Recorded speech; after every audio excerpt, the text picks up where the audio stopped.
ser, Señor amante, como el barro en manos del alfarero. Rompe mi vida y hazla de nuevo. Yo quiero ser un vaso nuevo.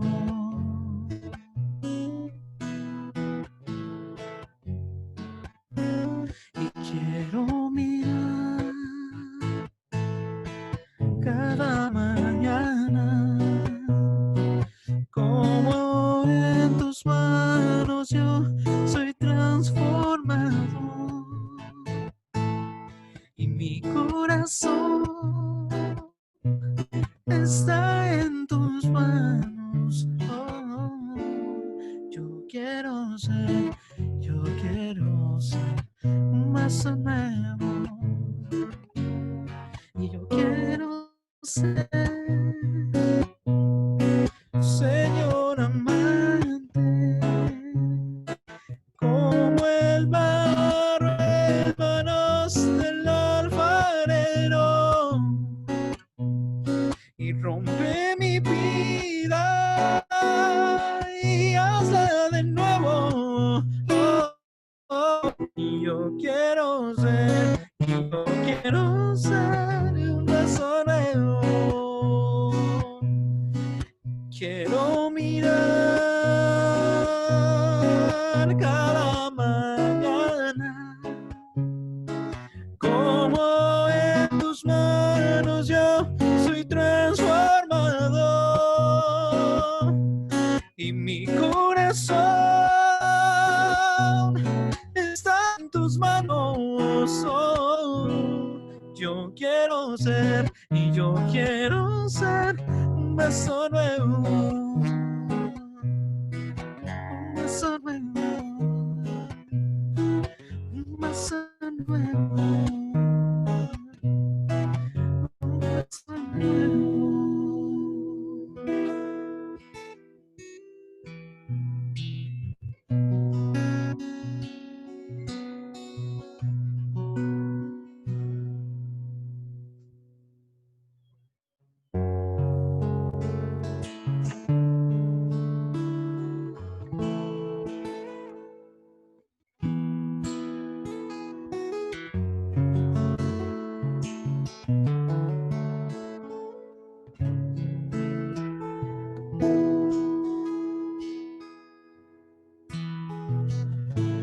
Me solté de tu mano y el rumbo perdí. Me alejé sin pensarlo. Mis lágrimas vi.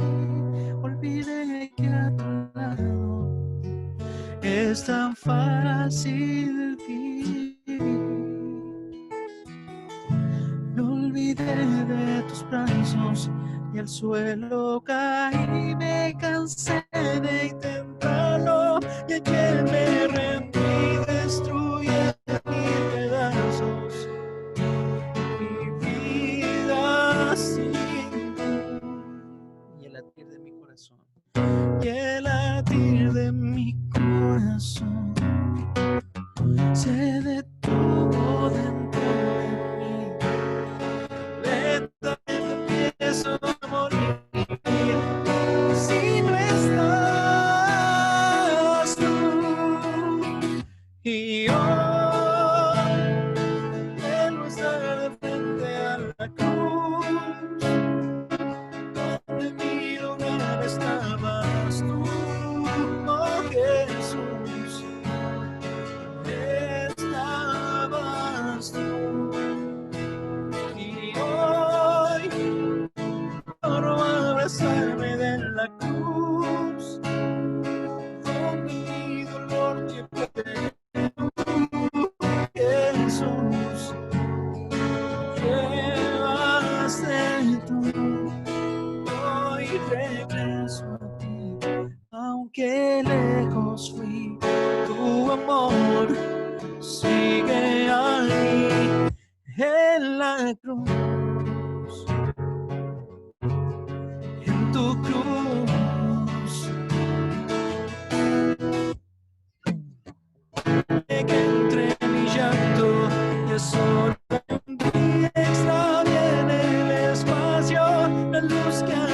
lejos fui, me encontré tan lejano el cielo de mí.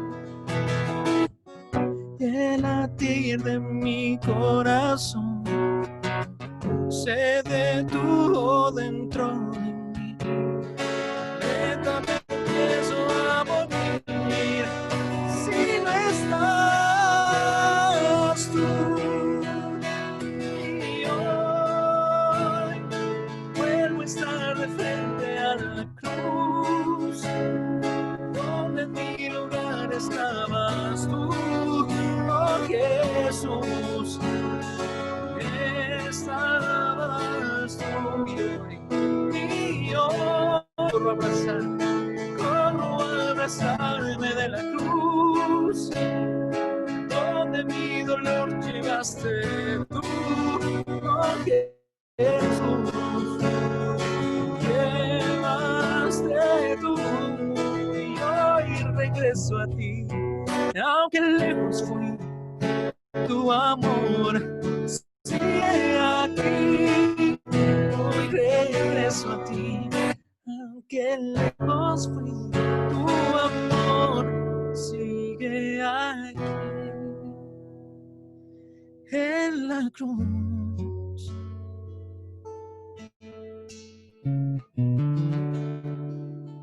Tu evangelio, Señor Jesús.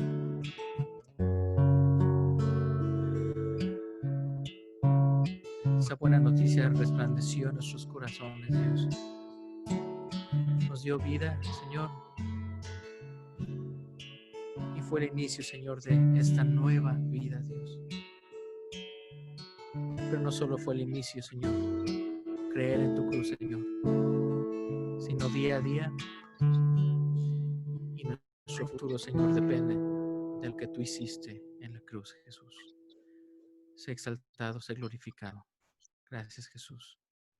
Amén y amén.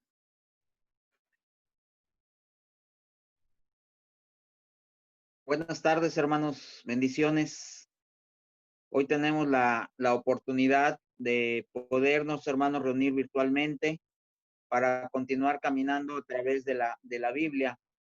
Y vamos a considerar el día de hoy en el segundo libro de Samuel, el capítulo 8 y el capítulo 9.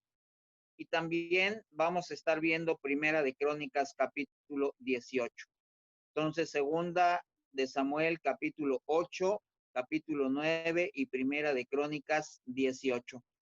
En lo que ustedes buscan sus pasajes bíblicos, hermanos, podemos aprovechar la oportunidad para saludarnos unos a otros, hermanos, los que estamos aquí a través de Zoom. Podemos enviar un saludo a todos. No sé, mi hermano Roberto, si quiere abrir un poquito los micrófonos para que podamos saludarnos unos a otros. Saludar al hermano Carlitos, que lo tenemos ahí en pantalla. Claro, salúdense. Happy birthday, Alejandra. Alejandra, feliz cumpleaños. Feliz cumpleaños. ¿Cómo le hago?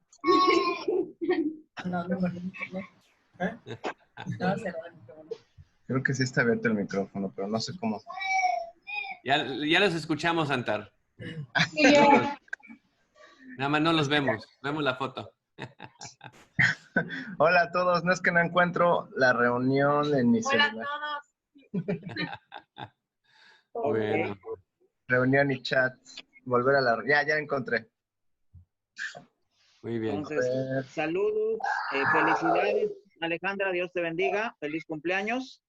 Y también, hermanos, a través del grupo de WhatsApp, también, hermanos, o a través de Facebook Live, podemos saludarnos unos a otros. Estamos en esta bendición, hermanos, de estar reunidos para poder, hermanos, continuar caminando a través de la Biblia en este miércoles que el Señor nos concede. Y vamos a poner la palabra de Dios de esta noche, de esta tarde, de esta noche, en las manos de Dios para que sea Dios el que nos bendiga a través de este estudio. Amoroso Padre Celestial, en tus manos llenas de gracia, de amor, ponemos en este día lo que a través de tu palabra tú nos vas a permitir considerar. Te pedimos, Señor, que la profundidad de tu palabra, que esa espada viva y eficaz, penetre hasta lo más profundo de nuestra alma. dejando esa huella indeleble, eterna, Señor de los cielos, en nuestro corazón.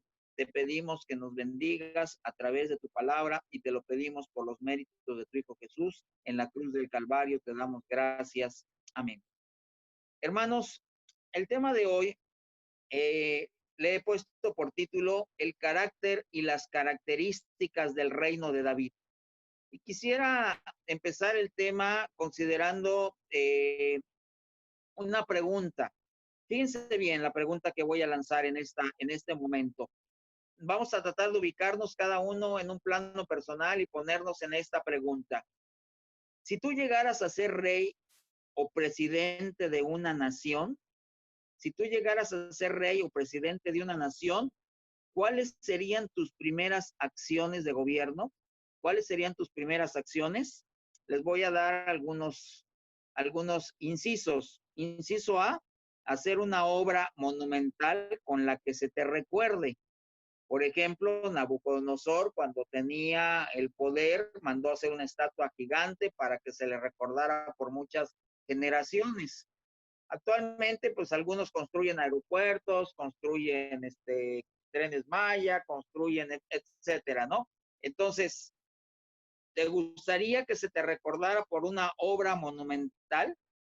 ¿O te gustaría que tu primera acción de gobierno fuera tomar venganza de tus enemigos políticos?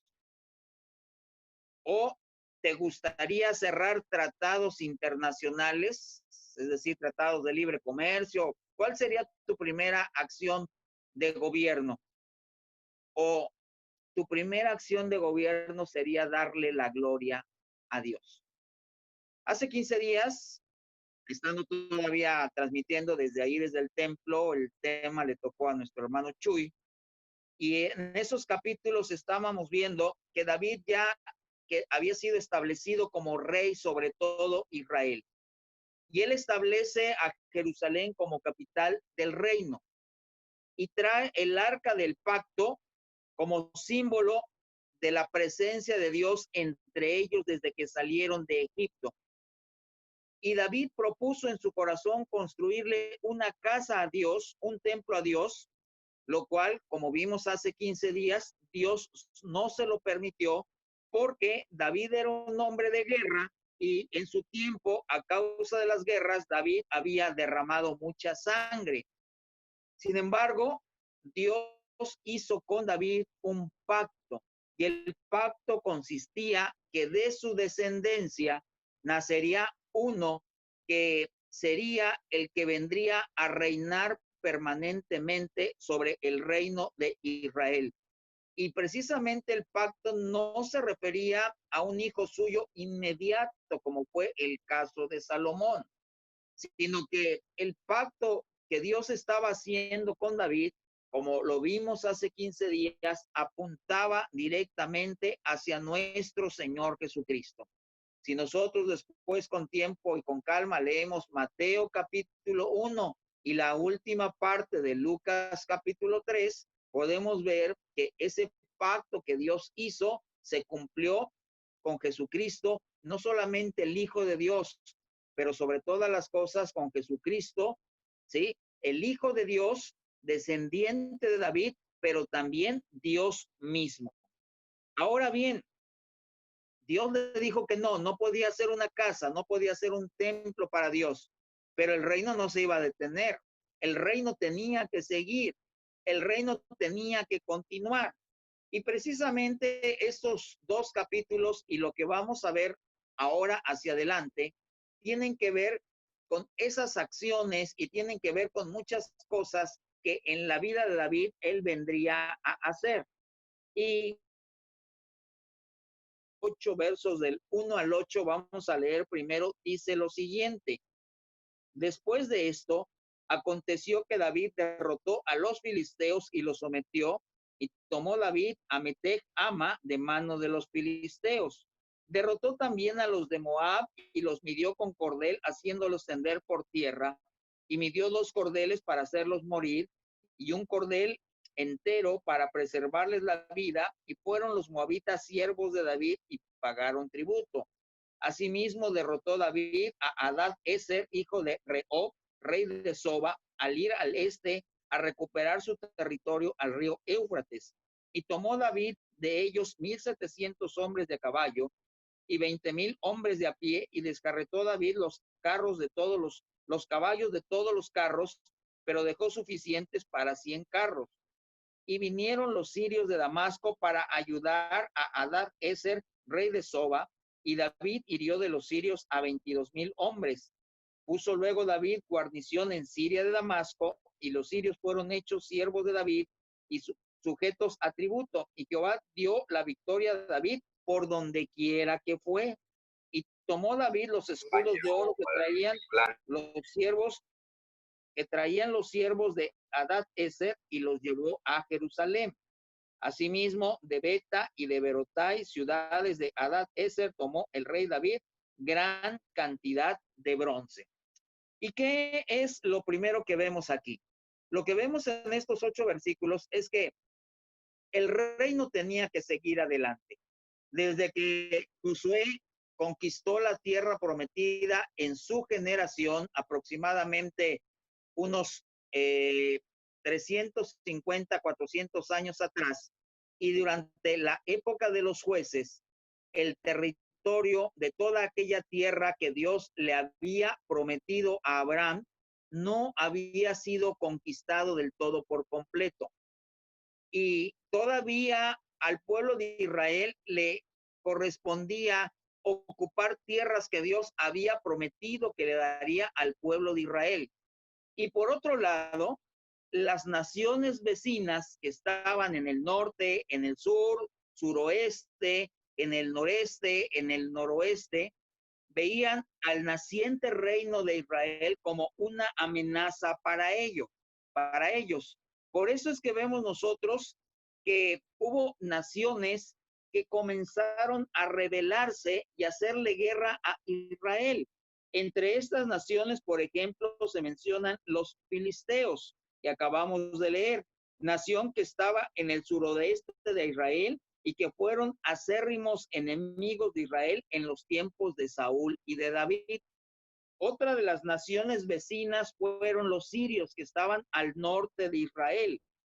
Un poquito más arriba del norte estaban los de Soba, ciudad y reino originalmente que pertenecía a los amorreos y más tarde arameos, y que estos ocupaban el Líbano y el altiplano.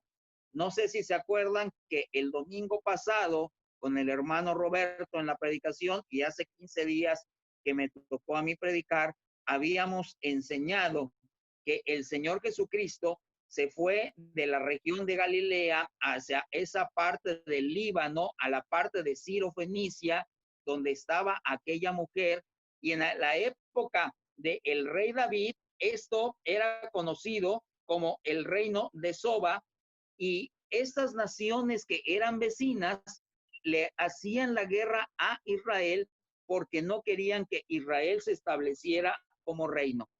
Aparte de esto, hubo otras naciones como fueron los amonitas, que van a ser mencionados más adelante, los moabitas que estaban del otro lado del Jordán, y podemos ver que de alguna manera estas naciones comenzaron a hacerle guerra a Israel sabiendo que David era rey ya establecido sobre ese reino. Pero hay algo importante y sobresaliente que nosotros podemos encontrar en la escritura. Si vemos con detenimiento el versículo 6, dice al final, y Jehová dio la victoria a David por donde quiera que fue. Y esto nos muestra a nosotros, hermanos, la presencia de Dios, no solamente con David, también nos muestra la presencia de Dios con el pueblo de Israel, porque el interés primordial de Dios en la época de David es que se estableciera la nación de Israel como reino, porque precisamente en medio de esa nación y en ese territorio vendría a nacer nuestro Señor Jesucristo, el Salvador prometido de la descendencia de David. Cuando leemos, por ejemplo, nosotros Juan 3:16, que lo sabemos de memoria. Juan 3:16 nos dice, porque de tal manera amó Dios al mundo que ha dado a su Hijo unigénito para que todo aquel que en él cree no se pierda, mas tenga vida eterna. Y esa expresión en la Biblia, porque de tal manera, es una expresión tan amplia, es una expresión tan grande que nos muestra todo lo que Dios fue haciendo desde la caída del hombre para enviar a su Hijo Jesucristo para venir a traernos a nosotros, a toda la humanidad y no solamente al pueblo de Israel, salvación y vida eterna. Este capítulo, esta porción de la escritura que estamos viendo, está incluida en esa expresión porque de tal manera lo que Dios hizo fue grande. Y no solamente fue apoyando a David, no solamente fue bendiciendo a David en todo lo que hacía porque amaba a David, sino porque amaba también a su pueblo y lo fue haciendo porque también nos amaba a nosotros en grande manera, aún desde antes que nosotros naciéramos. Así que aquellas naciones que se oponían a la voluntad de Dios, poco a poco fueron siendo conquistadas por David con ejército mucho menos numeroso que lo que tenían aquellas naciones. Por ejemplo, nosotros podemos leer en esta parte de la escritura que David derrotó 1,700 jinetes y 20,000 hombres de infantería. Pero si nos vamos al pasaje complementario que está en Primera de Crónicas, capítulo 18, que simplemente lo voy a mencionar para no leerlo, porque básicamente dice lo mismo que este capítulo que acabamos de leer. Nos dice que David derrotó ejércitos entre todas estas alianzas que formaban 1,000 carros, de los cuales destruyó 900 y él se quedó con 100, 7,000 jinetes, 20,000 soldados de infantería, todo en el ejército de Hadad-Ezer, rey de Soba, pero también derrotó a sirios 22,000 y también derrotó a, dice la escritura, lo vamos a ver un poquito más adelante, a edomitas en el Valle de la Sal, y 58,000 personas fueron vencidas, derrotadas y cayeron en aquellos campos de batalla porque Dios estaba con David. Porque para Dios no hay batalla grande. Para Dios la batalla fue ganada cuando Él envió a su Hijo a morir por nosotros en la cruz del Calvario. Porque el propósito principal de Dios es darnos nuestra salvación y vida eterna. Ahora bien, así como hubo naciones que formaron alianzas para atacar a Israel, también encontramos en la escritura naciones que ayudaron a Israel y entendieron de qué se trataba de parte de Dios aquella salvación o aquel establecimiento del reino que Dios había puesto en medio de Israel. Así que seguimos leyendo en este capítulo 8 de Segunda de Samuel a partir del versículo 9. Dice, entonces oyendo Toi, rey de Amad, que David había derrotado a todo el ejército de Hadad-Ezer, envió Toi a Joram, su hijo, el rey David, para saludarle pacíficamente y para bendecirle, porque había peleado con Hadad-Ezer y lo había vencido, porque Toi era enemigo de Hadad-Ezer, y Joram llevaba en su mano utensilios de plata, de oro y de bronce, los cuales el rey David dedicó a Jehová con la plata y el oro que habían dedicado a todas las naciones que había sometido, de los asirios, de los moabitas, de los amonitas, de los filisteos, de los amalecitas y del botín de Hadad-Ezer, hijo de Rehob, rey de Soba. Entonces, podemos ver que así como había naciones que se confederaban para atacar a Israel, había otras naciones que se unían. Sin embargo, a Israel, y Dios le iba dando a David la victoria donde quiera que salía. Y no solamente le iba dando la victoria, sino que en medio de esta victoria, ellos podían irse haciendo de una gran cantidad de materiales como era oro, plata y bronce, que después serían recolectados, serían utilizados, y que David propuso en su corazón guardarlos como parte de su tesoro especial y guardarlos como un tesoro para después con esos materiales se construyera el templo de Salomón, el templo que construyó Salomón, su hijo. Y aquí podemos ver una característica del corazón del rey David. Y una de las características es que él no veía para sí mismo. Lo que veía él básicamente, todo estaba dedicado y consagrado al Señor. David entendía que no se trataba de su reino y David entendía que no se trataba de su gobierno. David entendía y veía claramente que se trataba del reino de Dios, aquel que reina sobre toda la tierra. Por eso dice uno de los salmos, Jehová reina, Jehová se vistió de magnificencia. Y es que el reino y todos los reinos de la tierra le pertenecen al Señor. Así que esta enseñanza nos deja que Dios no solamente tiene la victoria y el control en todas las guerras como Él ha establecido por amor a sus escogidos, sino también Él tiene preparadas todas las cosas que tienen que ver con nuestra salvación en la persona del Señor Jesucristo. Sigue diciendo la Escritura, así ganó David fama cuando regresaba de derrotar a los sirios, destrozó a 18,000 edomitas en el Valle de la Sal y puso guarnición en Edom. Por todo Edom puso guarnición y todos los edomitas fueron siervos de David y Jehová dio la victoria a David por donde quiera que fue. Todas estas naciones que acabamos de mencionar, sirios, filisteos, los de Soba, los de Moab, los de Amón, los amorreos, los edomitas, eran naciones que estaban alrededor de Israel. Y podemos ver que ninguna de esas naciones pudo resistir el poder de Dios, porque donde quiera que David iba, Dios estaba y bendecía a David por amor a su pueblo, pero sobre todas las cosas por amor a nosotros, para preparar un lugar donde iba a venir a nacer el Redentor y Salvador.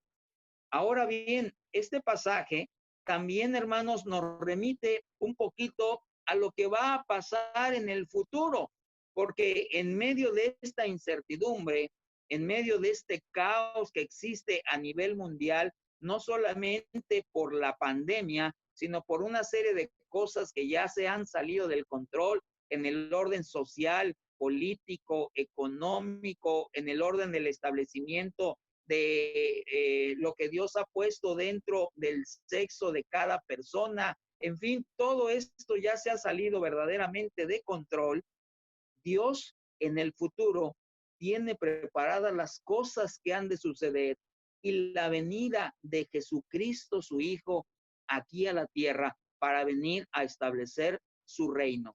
Y este pasaje nos remite un poquito, si quieren acompañarme, a Mateo capítulo 25, lo que será o se conoce como el juicio de las naciones, en donde en un futuro Dios juzgará a las naciones que estuvieron a favor o en contra de Israel.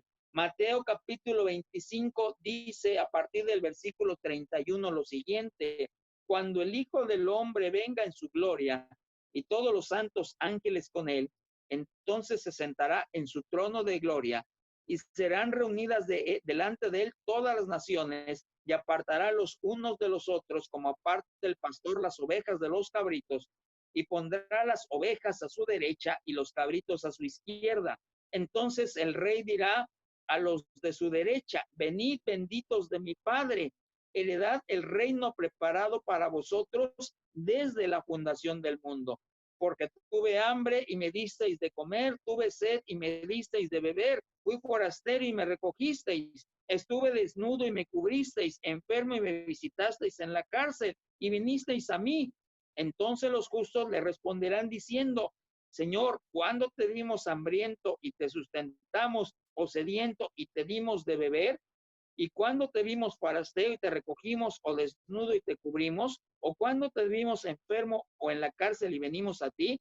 Y respondiendo el rey les dirá: de cierto os digo que en cuanto lo hicisteis a uno de estos mis hermanos más pequeños, a mí lo hicisteis. Entonces dirá también a los de su izquierda: apartaos de mí, malditos, al fuego eterno preparado para el diablo y sus ángeles. Porque tuve hambre y no me disteis de comer, tuve sed y no me disteis de beber, fui forastero y no me recogisteis, estuve desnudo y no me cubristeis, enfermo y en la cárcel y no me visitasteis. Entonces también ellos le responderán diciendo: Señor, ¿cuándo te vimos hambriento, sediento, forastero, desnudo, enfermo o en la cárcel y no te servimos? Entonces le responderá diciendo: de cierto os digo que por cuanto no lo hicisteis a uno de estos más pequeños, tampoco a mí lo hicisteis. E irán estos al castigo eterno y los justos a la vida eterna.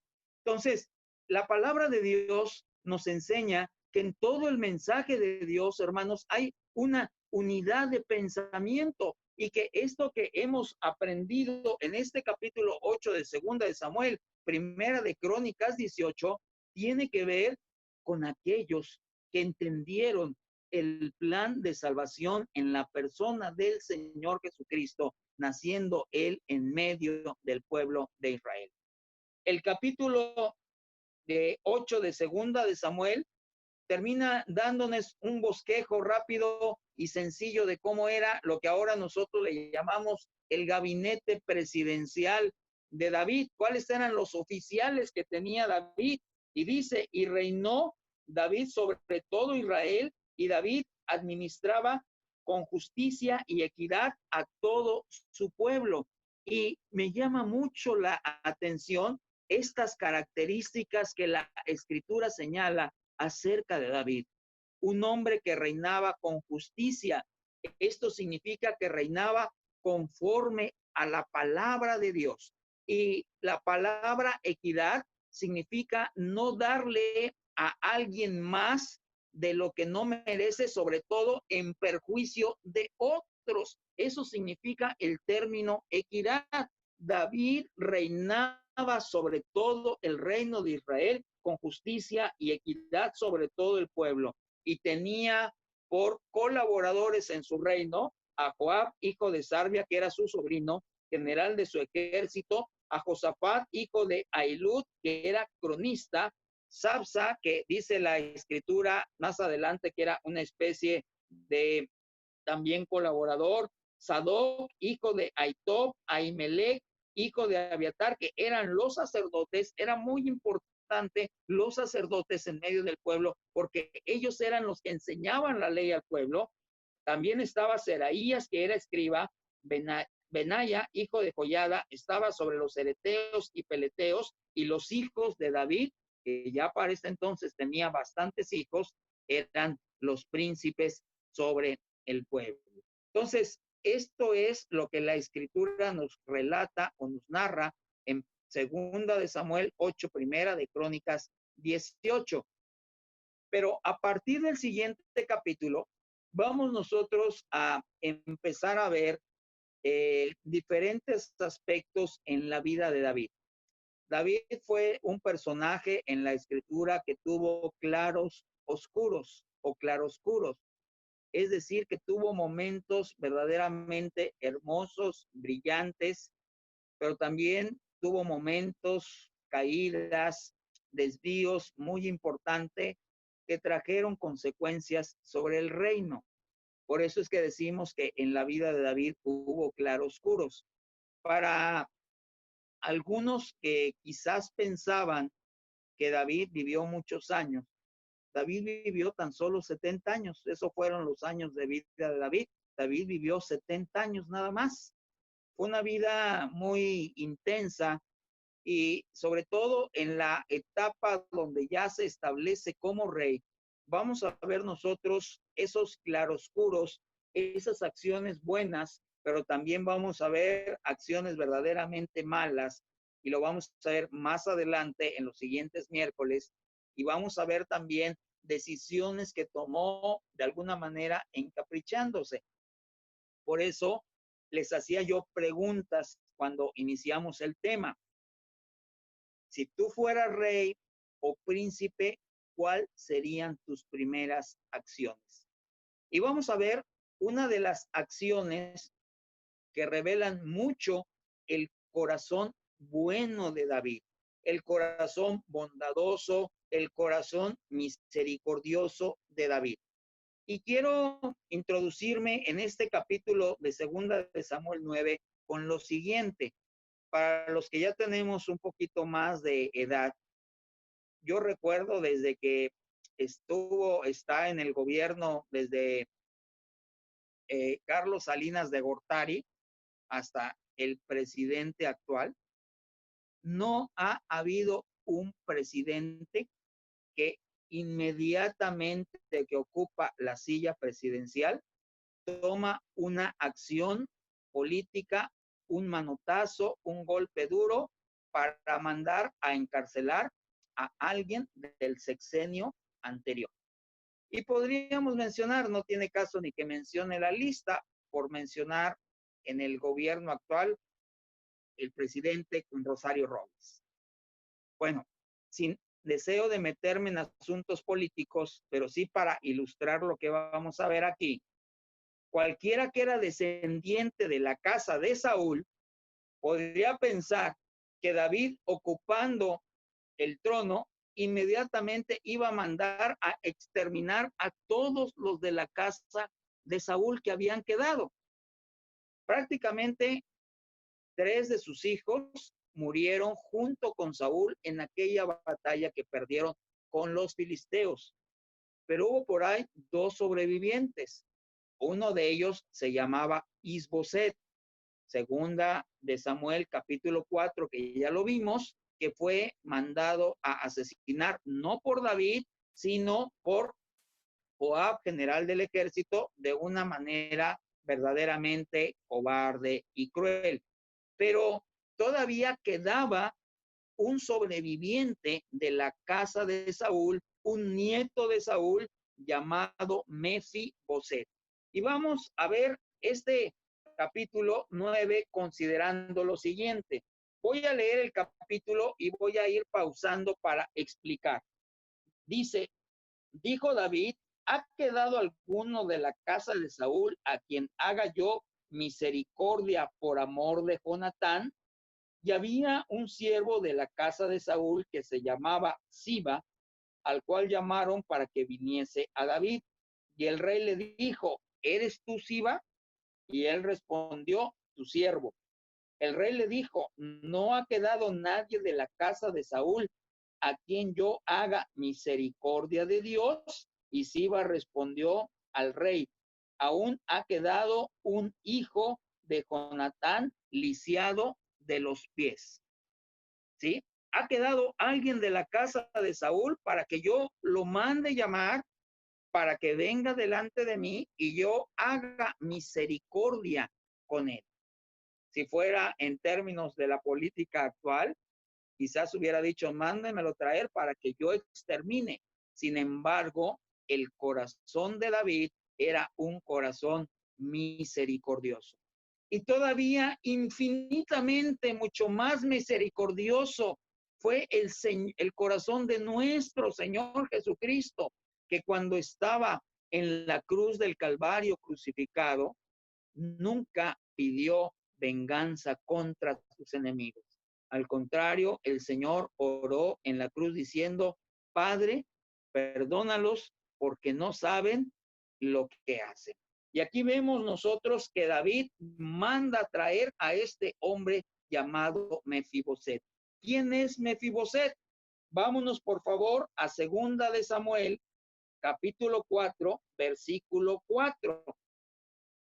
2 de Samuel, capítulo 4, versículo 4, nos dice así, y Jonatán, hijo de Saúl, tenía un hijo lisiado de los pies y tenía 5 años de edad cuando llegó de Jezreel la noticia de la muerte de Saúl y de Jonatán. Y su nodriza le tomó y huyó, y mientras iba huyendo apresuradamente, se le cayó el niño y quedó cojo Su nombre era Mefiboset. Imagínense ustedes la terrible desgracia de aquel niño que siendo tan solo de 5 años perdió a su padre en una batalla llamado Jonatán y también perdió a su abuelo.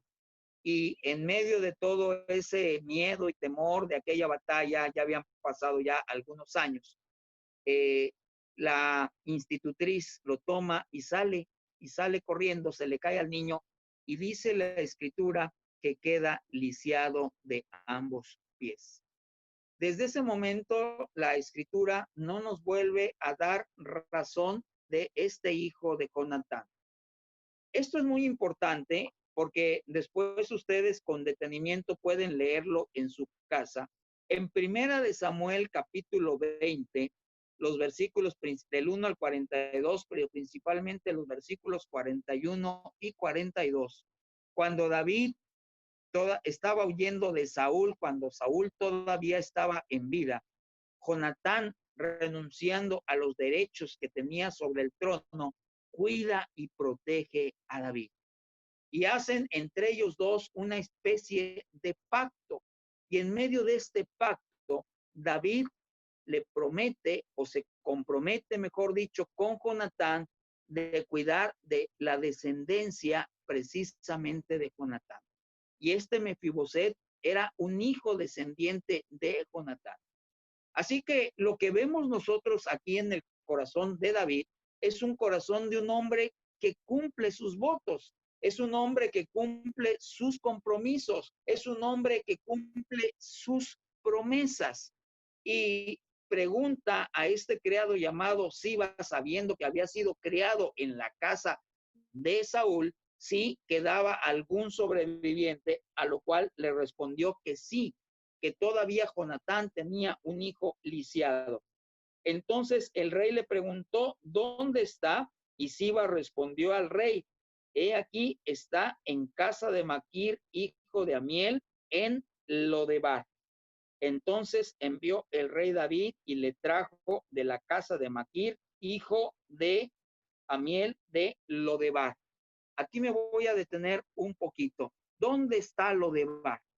¿Sí? Bueno, no sabemos si desde ese momento en que se le cayó y quedó lisiado, alguien lo tomó y se lo llevó a Lodebar. ¿Se acuerdan que el domingo pasado, en el tema que daba el hermano Roberto, ¿sí? Y también lo habíamos explicado hace 15 días en domingo, el Señor Jesucristo, después de ir a la región donde estaba la mujer sirofenicia que tenía la hija endemoniada, el Señor se regresa, camina por la parte norte de el mar de Galilea y va a dar a la tierra de los Gadarenos, a la tierra de endemoniados, llamada también la región como Decápolis, que ya era considerada una región gentil. Esa región, desde la época que llegó el pueblo de Israel, 2 tribus y media se establecieron del otro lado del río Jordán y relativamente rápido se fueron separando de todo lo que tenía que ver en su relación con Dios. Lodebar significa en hebreo, ¿sí? Tal y como suena, significa sin pastos, pero también Lodebar era considerada una tierra de dolor, una tierra de miseria, una tierra de oscuridad, una tierra de inmundicia, una tierra de soledad y una tierra de desesperanza. Ahí es donde fue llevado a vivir este hijo de Jonatán. Cuando fue llevado, que se le cayó a la nodriza, tenía 5 años. David tardó 7 años en ocupar el trono en todo Israel. Así que sumamos 7 y 5, 12, y probablemente por ahí un par de años más.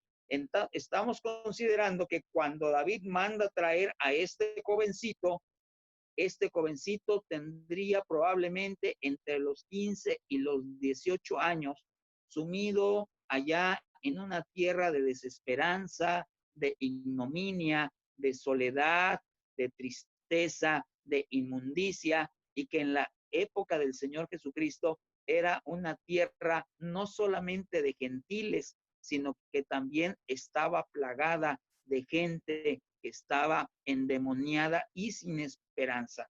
Y como lo vimos el domingo pasado y se tocó en el tema, cuando el Señor Jesucristo fue por segunda ocasión, la gente acudió al Señor buscando de Él su gracia y su misericordia.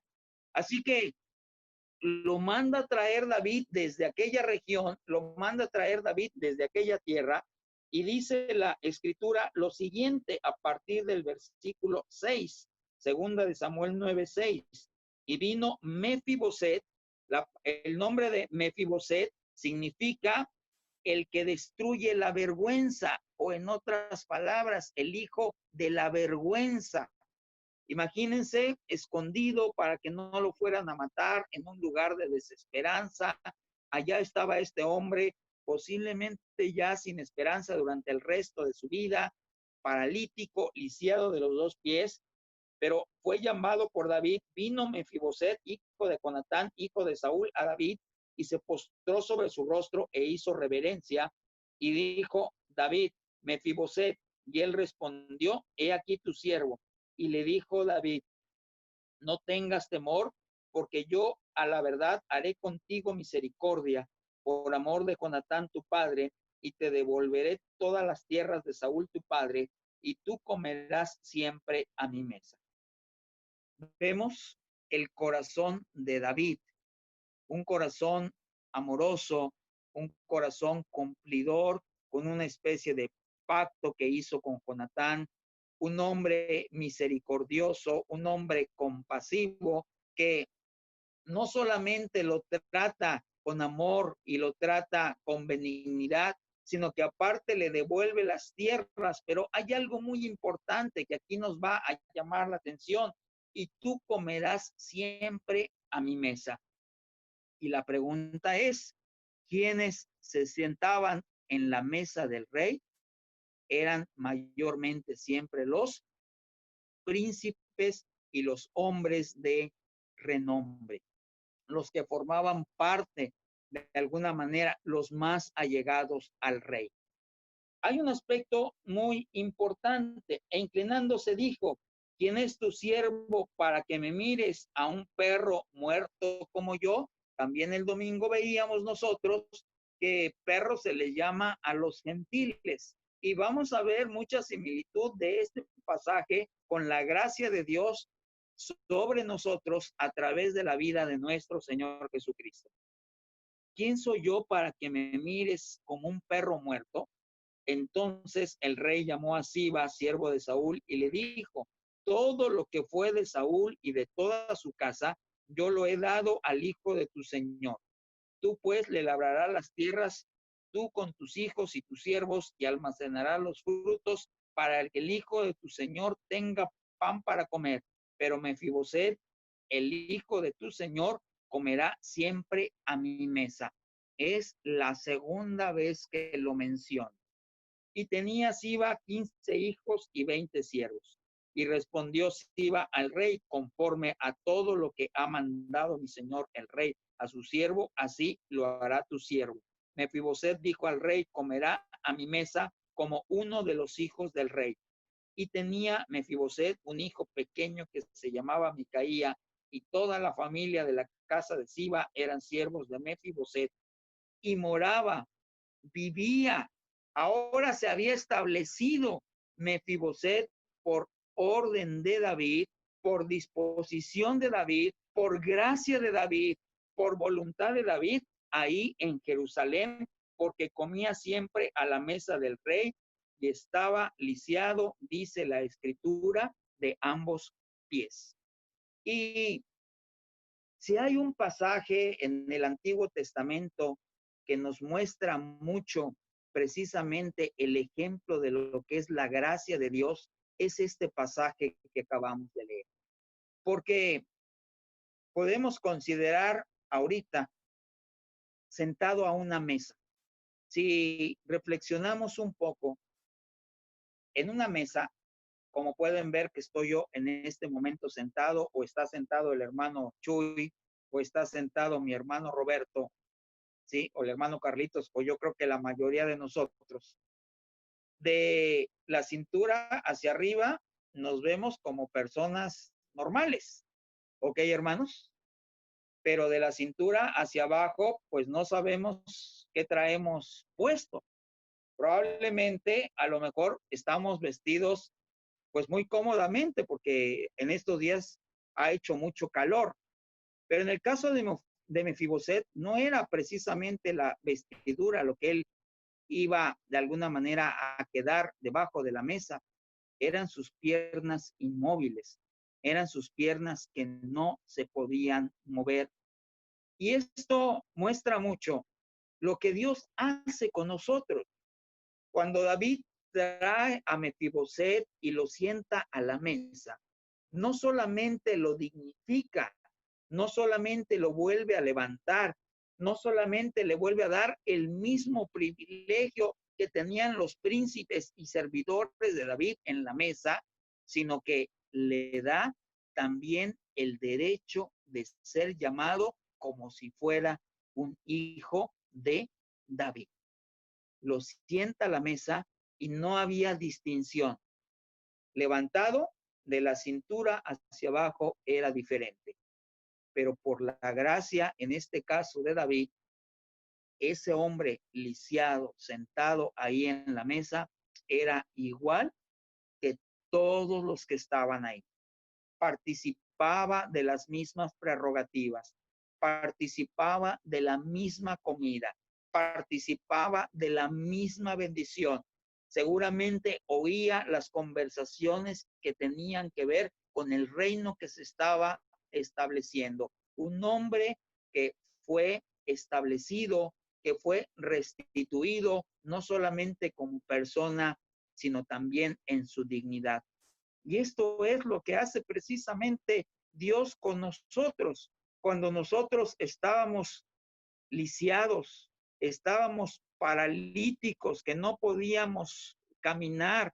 ¿Se acuerdan aquel paralítico que estaba en aquel estanque de Betesda, que no podía ni siquiera acercarse al agua porque cuando quería y los ángeles movían el agua, había otro que le ganaba la oportunidad y no podía nunca ser restablecido hasta que el Señor Jesucristo llegó ahí y el Señor lo sanó y lo restituyó y la vida de aquel hombre volvió a ser igual.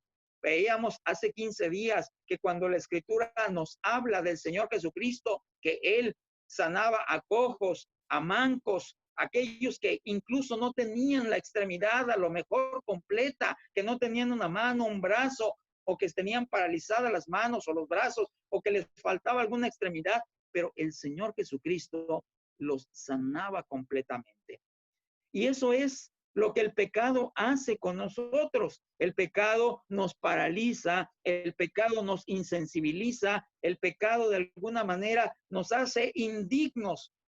Pero Dios en su misericordia envió un rey, ya no llamado David, envió un rey, el Rey de Reyes, el Señor de Señores, llamado Cristo Jesús, a morir en la cruz del Calvario, para que todo aquel que en él cree tenga vida eterna, para que todos aquellos que hemos creído en él tengamos nosotros la oportunidad, no solamente ahora de la cintura hacia arriba, sino todo nuestro ser entero ha sido renovado, ha sido establecido, ha nacido de nuevo. Y ahora lo más importante es que somos llamados hijos de Dios. Les invitamos a que todos los días durante estas próximas semanas estén también pendientes de los devocionales, porque se va a comenzar a tocar las cartas de Pedro. Y en estas cartas nos habla mucho de esa herencia incorruptible, inmarcesible, ¿sí? Que hemos recibido de Dios y somos llamados hijos de Dios, donde el Señor, cuando estábamos nosotros en la Lodebar espiritual, en la Lodebar, en aquella tierra de dolor, en aquella tierra de inmundicia, en aquella tierra donde no teníamos la dignidad, allá olvidados, el Señor no hizo lo que hizo David, David mandó a traer a Siba. El Señor Jesucristo no mandó traer a nadie. El Señor Jesucristo, dice Lucas 19:10, cuando estuvo en casa de Zaqueo, el Señor Jesucristo vino a buscar y a salvar lo que se había perdido. Él vino hasta aquí, hasta Lodebar, a buscarte a ti, a buscarme a mí, para levantarnos, para restituirnos, para hacernos nacer de nuevo por la fe en Él, para darnos un nuevo nombre, para sentarnos a la mesa espiritual, para comer los manjares de Él, para estar en el reino de los cielos, para oír y conocer los secretos del reino de los cielos, para tener la esperanza de que estaremos en la Jerusalén espiritual por siempre, por toda la eternidad. Y esto es lo que este pasaje nos ilustra. Hermanos en Cristo, no sabemos todavía cuánto tiempo tardaremos en podernos volver a reunir. Pero les invito a que durante este periodo que tenemos de estar en nuestras casas y de meditar en la palabra de Dios, meditemos profundamente lo que significa la gracia de Dios.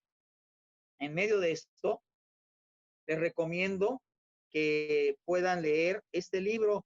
No sé, hermano Roberto, si esté ya en digital, porque la gracia todo lo cambia. Pero incluso sí lo está. Lo vamos a tratar de hacer llegar a todos ustedes, hermanos, para que en estos días que estamos en casa podamos leerlo y entender por completo lo que es la gracia de Dios. Y también en medio de esto hay un canto que les recomiendo que puedan ver, de Dani Berrios, que habla precisamente sobre este pasaje, ¿verdad, hermano Chuy? El canto se llama El Rey te mandó llamar. Entonces, sería bueno, hermanos, que en estos días meditemos qué es lo que el Señor ha hecho en medio de nuestra vida. ¿De dónde, de qué Lodebar, sí? Lodebar, incluso en nuestro lenguaje en español coloquial, poco parecido a lodazal, ¿sí? Lodebar, lodazal. ¿De qué lugar nos sacó el Señor? ¿De dónde el Señor fue a buscarnos, nos trajo, nos rescató, nos ha dado una vida nueva, nos ha dado un nombre nuevo, una identidad nueva, y que ahora en esta bendición de Dios nosotros podemos tener, valorar y disfrutar? Así que en los siguientes días meditemos en medio de todo esto lo que la palabra de Dios nos dice y consideremos la gracia, el amor, la misericordia y la bondad de Dios en la persona de nuestro Señor Jesucristo, quien murió por nosotros en la cruz del Calvario. Padre bendito, te damos gracias porque en medio de esto, Señor de los cielos, tenemos la oportunidad de meditar en tu palabra. Y si miramos tan solo algunos años atrás, todavía estábamos nosotros en Lodebar. Y de ahí, Señor, no nos mandaste llamar, veniste a morir por nosotros aquí en la cruz del Calvario y diste tu vida en la cruz para darnos salvación y vida eterna a todo aquel que cree en tu nombre. Nosotros en esta noche, agradecidos, rendimos nuestra vida delante de Dios.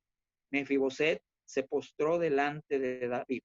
Nosotros hoy nos postramos delante de ti, agradeciéndote. Te damos gracias porque has dignificado nuestra vida y nos has hecho sentar juntamente contigo en los lugares celestiales. Gracias te damos por esta bendición. Te agradecemos, Padre Celestial, por ese amor tan grande por tu Hijo amado. En el nombre de Jesús, tu Hijo, te damos gracias. Amén. Les seguimos invitando, hermanos, para que estén con nosotros el domingo y estemos en esta bendición. Que Dios les bendiga. Adelante. Amén. Y pues, como dijo el pastor Marco, ahorita lo ponemos en el WhatsApp, ponemos el link al libro. Sí lo tengo ahorita, lo voy a tratar de ver si lo puedo mandar. Y pues sí, estamos conociendo esa gracia del Señor. A ver, vamos a ver dónde están todos. No sé si alguien quiere hacer un saludo antes de que nos vayamos y dejamos que el pastor Chuy nos cierre. Chuy, tú también tienes una de Mefiboset, ¿no? La pusiste ya en... Ya la puse en el grupo. Creo que Alex Perfecto. Villanueva compartió, porque la gracia... Creo que Todo ya lo lo cambia. compartió. Creo Sí. que también. Ah, ya lo mandó. Perfecto, me ganó. Entonces ya estamos listos. Entonces, ¿un saludo final de alguien por acá? Saludos, hermanos. Dios me los bendiga. Qué bella palabra. Y nos vemos el domingo. Amén. Saludos. Saludos a todos, Dios les bendiga. Gracias, Alex. Alex. Hermanos. Muy bien. Y mi Jolie. Hola, bendiciones. ¿Desde cuándo tenía ganas de saludarlos? Muy bien, Chuy. Y a todos los hermanos que están en Facebook y a todos los hermanos que están en WhatsApp, también les mandamos saludos, les extrañamos entrañablemente, hermanos. Reciban saludos allá donde quiera que estén. Que el Señor les bendiga. Adelante, mi hermano Chuy. Gracias, Dios, porque el día de hoy podemos identificarnos como Mefiboset, Dios. En este lugar, Señor, tan apartado, Señor, dice la Escritura, muertos en nuestros delitos y pecados es donde nos encontraste, Dios. Totalmente paralizados, Dios. A lo mejor diría Pablo en Romanos, cometiendo hechos vergonzosos, y si éramos Mefiboset, causábamos vergüenza, Dios. Pero el día de hoy, dice Efesios, estamos sentados en los lugares celestiales. El Rey de Reyes tuvo misericordia de nosotros. Tuvo gracia con nosotros. Has preparado una mesa, Señor. Día a día, Señor, y por la eternidad a tu lado, Dios, gracias.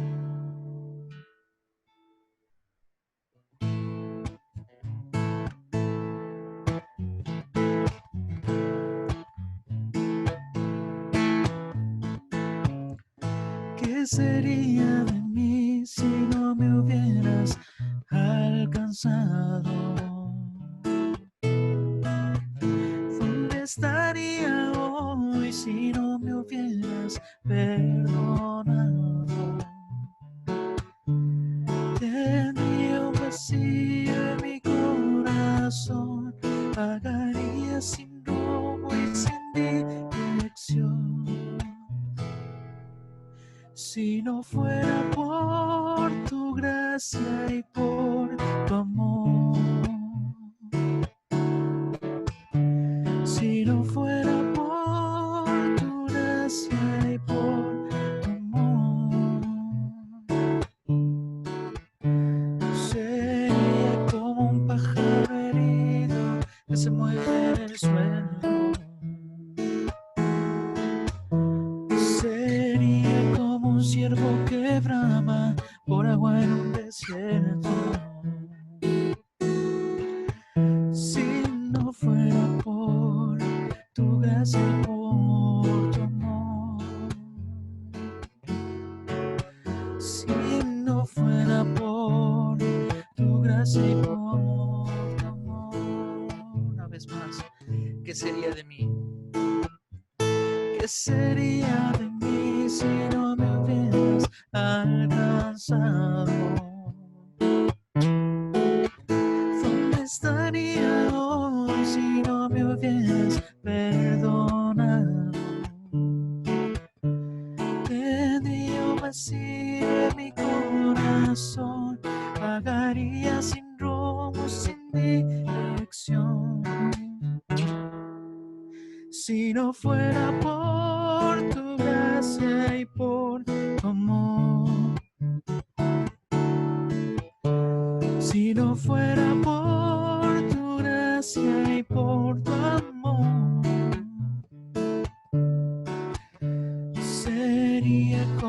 pájaro herido que se muere en el suelo.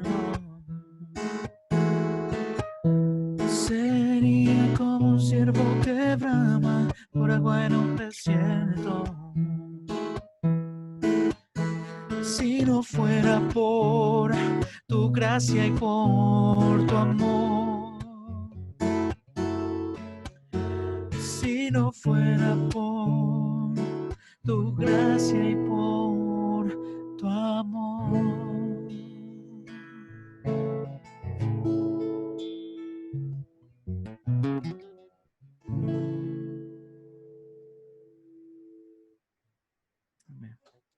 Amén. Amén.